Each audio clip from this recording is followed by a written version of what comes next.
Aktivasi pembelajaran jaringan syaraf tiruan merupakan proses di mana nilai masukan atau input pada setiap neuron dalam jaringan yang kemudian diolah sedemikian rupa agar menjadi keluaran yang sesuai dengan kebutuhan. Tujuan dari aktivasi pembelajaran jaringan syaraf tiruan adalah untuk meningkatkan kemampuan jaringan untuk mengenali pola dan membuat prediksi yang akurat. Lalu kemudian kita masuk ke pembahasan pelatihan jaringan syaraf tiruan.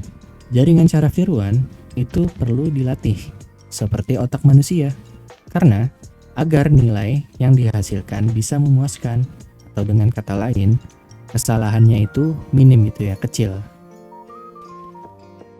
Berdasarkan cara memodifikasi bobotnya, pelatihan pembelajaran jaringan syaraf tiruan yang dikenal ada dua macam pelatihan, yaitu yang pertama adalah pelatihan dengan supervisi.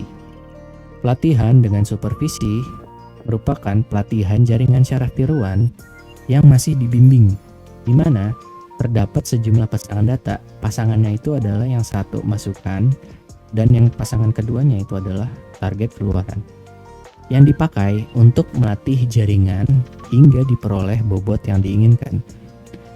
Pasangan data tersebut, masukan dan keluaran itu, berfungsi sebagai guru untuk melatih dan membimbing jaringan hingga diperoleh bentuk yang terbaik. Sebagai ilustrasi, coba bayangkan mahasiswa sedang melakukan skripsi gitu ya. Nah, sedang melakukan skripsi ini, pasti mahasiswa itu mempunyai dosen pembimbing, yang dimana mahasiswa setiap kali mengumpulkan berkas skripsi, dosen pembimbing ini akan mengkritik, mengarahkan, dan meminta perbaikan agar kualitas skripsi tersebut bisa semakin bagus. Yang kedua, itu ada pelatihan tanpa supervisi. Ya, ini kebalikannya. Pelatihan tanpa supervisi tidak ada guru. Dalam pelatihannya, perubahan bobot jaringan dilakukan berdasarkan parameter tertentu, dan jaringan dimodifikasi menurut ukuran parameter tersebut. Sebagai ilustrasi, coba bayangkan mahasiswa mengerjakan skripsi itu tanpa dosen pembimbing. Yang jadi patokannya itu adalah mahasiswa ngerjain skripsinya itu berdasarkan yang sudah ada gitu, ukuran-ukuran tertentu. Misalkan skripsinya itu dibandingin dengan skripsi temennya atau skripsi kakak kelasnya gitu, atau skripsi dosen yang udah lulus gitu. Kemudian terdapat istilah yang sering didengar dalam pelatihan jaringan syaraf tiruan, yaitu ada feed forward dan ada feedback. Kedua istilah tersebut merupakan konsep dalam bagaimana hasil pengolahan dari sinyal masukan diperlakukan. Feed forward itu tidak ngembaliin respon atau umpan balik. Sebaliknya, feedback itu mengembalikan respon umpan balik, yang dimana artinya feed forward biasanya hasilnya sudah dapat diprediksi karena tidak ngasih tahu si programmer itu umpan baliknya gitu ya. Sedangkan konsep feedback itu bersifat dinamis, jadi programmer itu perlu tahu untuk umpan baliknya seperti apa, apakah ada error atau apa. Yang feedback ini dimana kondisi jaringan akan selalu berubah sampai diperoleh keseimbangan tertentu. Kemudian kita masuk ke fungsi aktivasi. Fungsi aktivasi merupakan fungsi yang digunakan pada jaringan syaraf untuk mengaktifkan atau tidak mengaktifkan neuron gitu. Di sini ada gambar ilustrasi gitu ya. X1 merupakan bobot ya untuk nilai XX-nya gitu ya. Nah, untuk W itu artinya adalah weight. Weight itu dalam bahasa Indonesia adalah bobot. Jadi satu nilai mempunyai bobot masing-masing.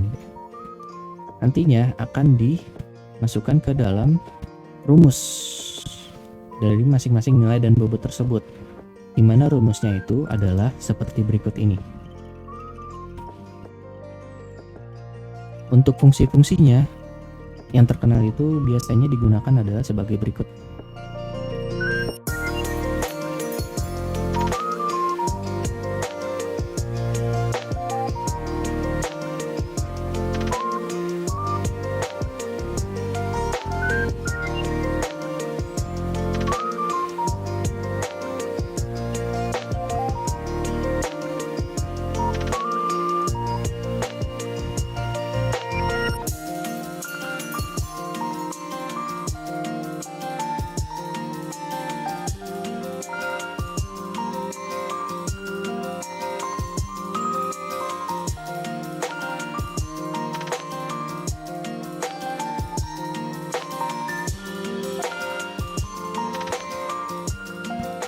Oke, jadi sebelumnya kita sudah melihat ilustrasi ya, di mana X ini, nilai-nilai X ini ada X1, X2, dan seterusnya sampai Xn ya.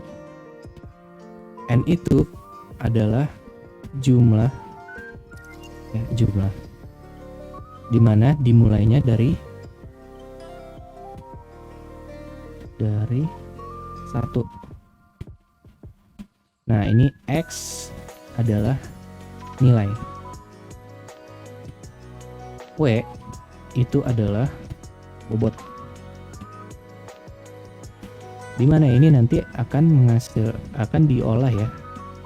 Tanda sigma ini adalah rumus, dimana rumusnya itu adalah ini.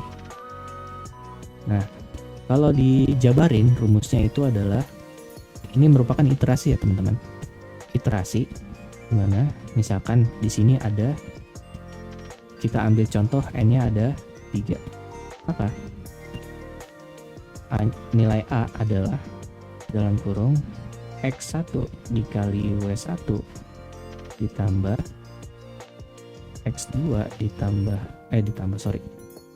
dikali W2 ditambah X3 dikali W3. Nah, ini hasilnya teman-teman. Nah, kemudian dari hasil yang ini, kalau udah dapat nilainya, akan dikirim ke fungsi ya, ke fungsi ini. Fungsi ini itu ada fungsi aktivasi ya, seperti fungsi identitas, start limit, dan lain-lain gitu ya. Nah, dari ini kan itu ada misalkan Y, ada kondisinya, kondisi dimana ini 1, 0, jika gitu ya. Nah, jika X, nah X-nya ini dapatnya itu adalah dari sini teman-teman. Jadi ya, maka hasil Y ini itu diambil dari sini, kondisinya salah satu gitu ya teman-teman. Nah, jika kalau kalian pusing dari matematika ini coba di bahasa pemrogramannya. Nah, kalau yang ini, rumus ini, kalau diolah di pemrograman adalah, ini pakai perulangan, for n mulainya dari 1, n kurang dari sama dengan apa nilainya nih, misalkan J gitu ya, n plus plus. Nah, kemudian ya kita tinggal masukin di sini, ada nilai A dulu nih, A sama dengan 0 gitu ya. Nah, A ini adalah A ditambah dalam kurung xn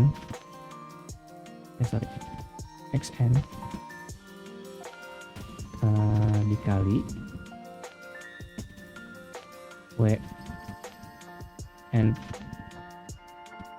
Nah, seperti ini teman-teman kalau di bahasa pemrogramannya. Nah, ini A bisa jadi bukan A, bisa jadi X gitu ya. Nah, ini untuk kalau yang bingung kalau dari matematikanya, kalau pemrogramannya kayak gini.